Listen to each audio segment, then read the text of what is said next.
Hey guys, we're back at it again for more Opeth album reviews to continue on the Opeth discography.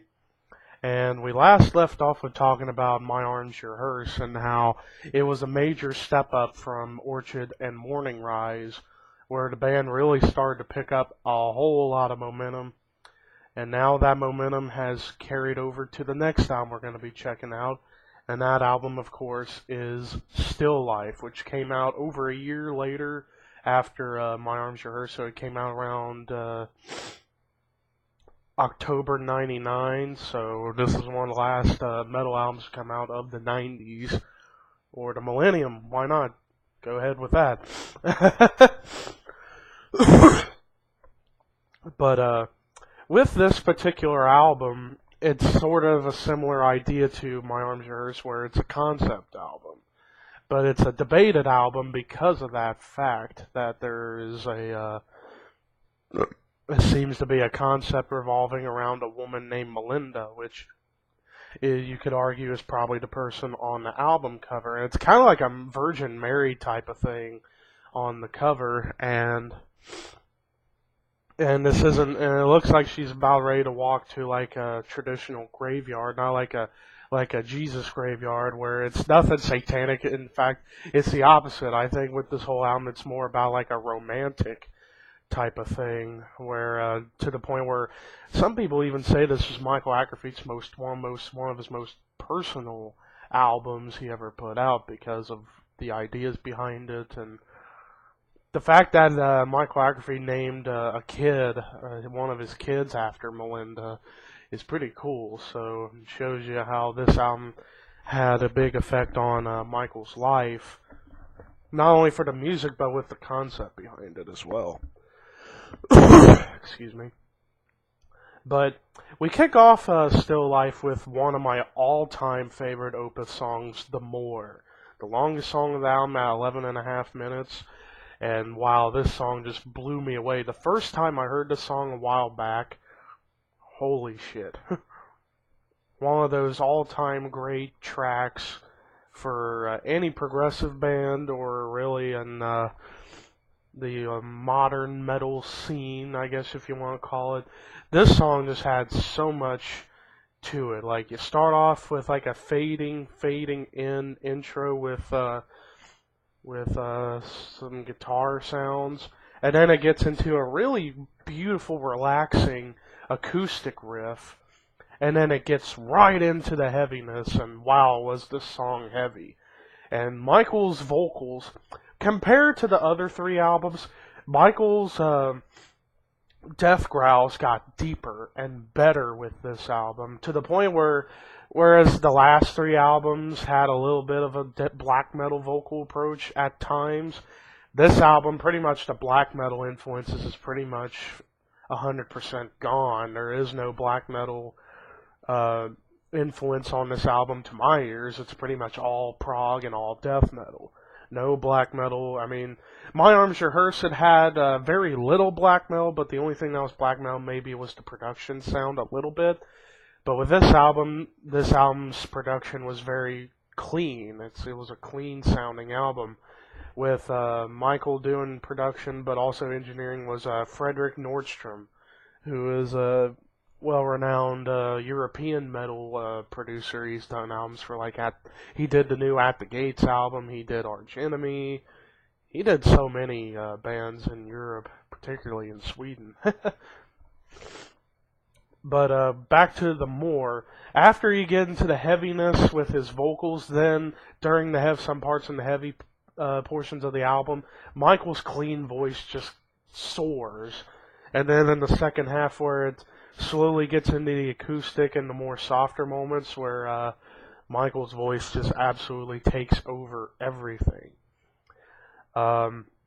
And then at the very end, it gets to the heaviness at the very end to close the song out. And then that leads into the song Godhead's Lament, where it's, again, very, very heavy, straightforward, but then it just goes all over the place with the clean vocals and then into the heavy.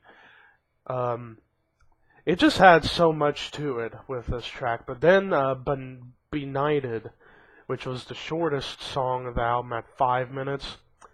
Pretty much, this was one of two songs on this album that was all clean vocals.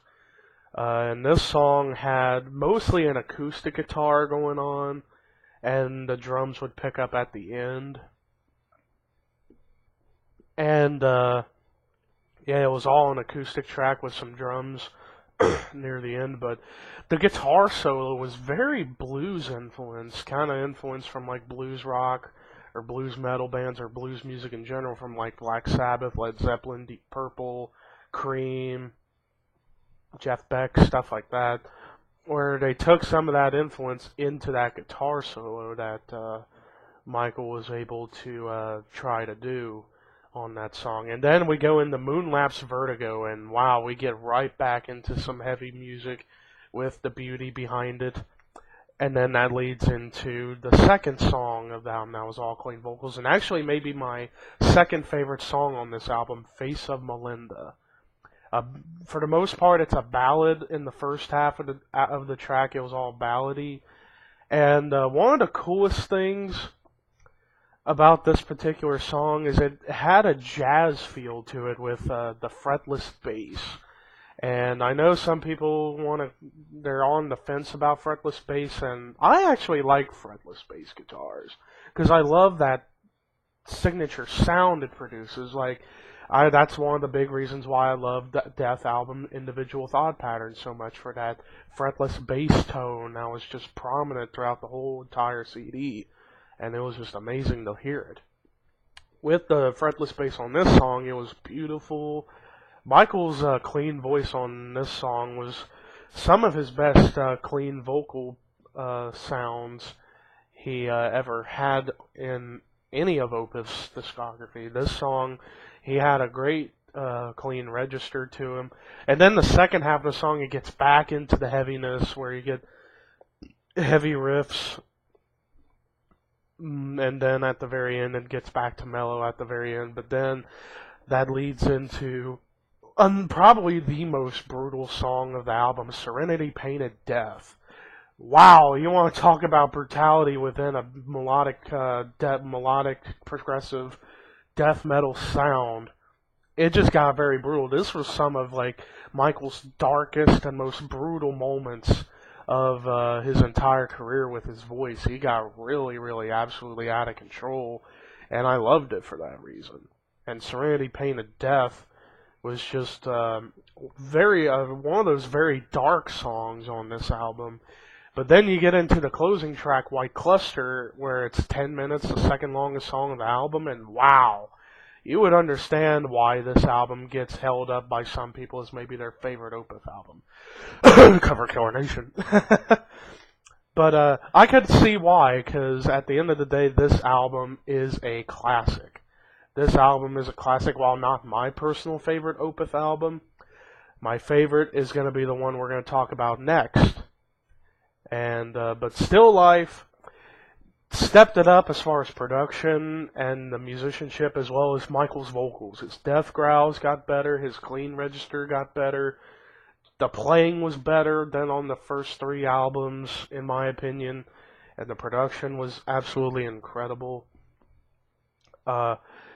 So yeah, and the sneak attack that I have to say about this album, there are some catchy moments on this album, like the acoustic riff in near the beginning of The More, after the fade-in guitar sounds and gets into the acoustic riff. That's one of the catchiest things I've ever heard from Opeth's career. But overall, this album, Still Life, this is going to be one of a few albums in their catalog I'm going to give a perfect score to. This is a 10 out of 10. This is a great album. While not my favorite, it's probably top 2 or 3. But what are the other possible ones? Well, my favorite is going to be the next one we're going to talk about next. And it's the album that I would recommend to any fan of rock music or metal music to get into, is Blackwater Park. Not only because it's their most popular, but it's arguably, to some people, their best work. And I think it is their best work, in my opinion, from me listening to Opeth. But anyways, see you then.